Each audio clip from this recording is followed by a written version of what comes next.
I really think that one of the reasons people stay in bad relationships for a long time is, I've talked about this before, because of the social currency that you get for being in a relationship. You go on social media and share that you've gotten into a relationship.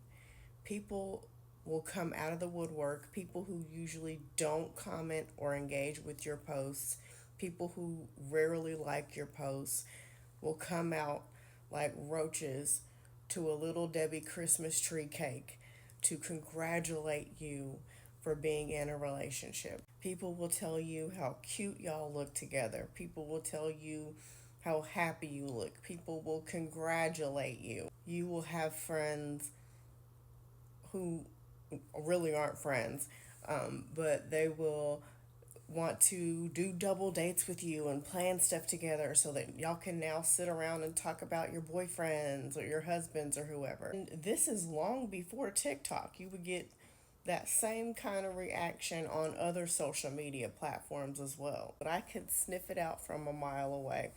I can tell the difference between, oh, this person is just genuinely happy, they're sharing this for a particular reason, or for some reason this person is really insecure in their situation and they need the validation. They need that social currency right now. For the most part, not everyone, but people like attention.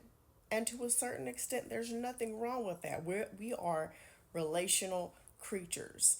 And we need connection with other human beings, not necessarily men. Back when I was, into all that, I couldn't wait to announce a new relationship or to share the details on a new guy that I'm dating because I wanted that validation. I wanted that social currency. I remember reading something years ago, and I don't remember where I read it, that people who tend to talk about their relationships a lot on social media are doing so because they are really actually insecure about their relationship. When I read that, I remember being so offended and thinking that was so stupid, and they don't know what they're talking about.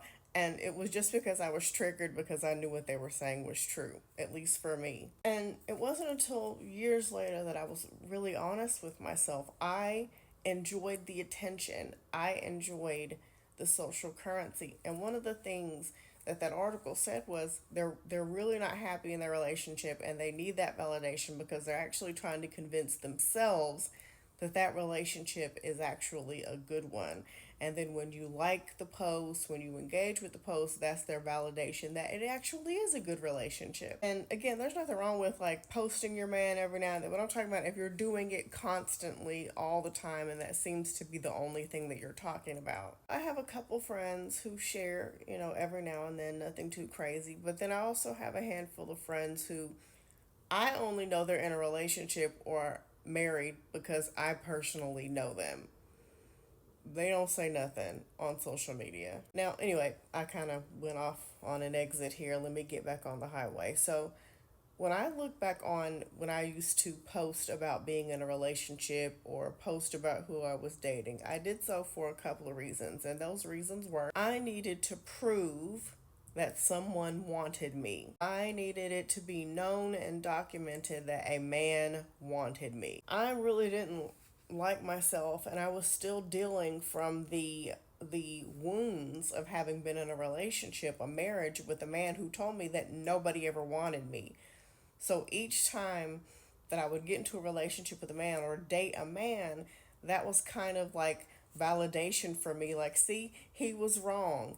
And then as far as the social currency, it was proof to everyone watching. See, I'm one of the cool people because a man picks me. I'm relationship worthy. I remember the very last relationship that I was in, and I was looking at all the people who were liking my posts and engaging with my posts and people who normally really don't, say anything on things that I posted.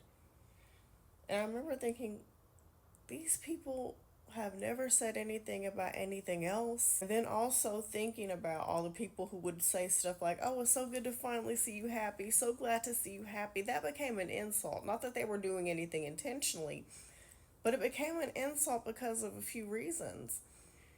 There were times that I posted just things about myself that I was happy about. And those same people never said, "Oh, it's nice to see you happy now," meaning you can only be happy with a man. And then I had to be honest with myself. Why was I only happy around a man?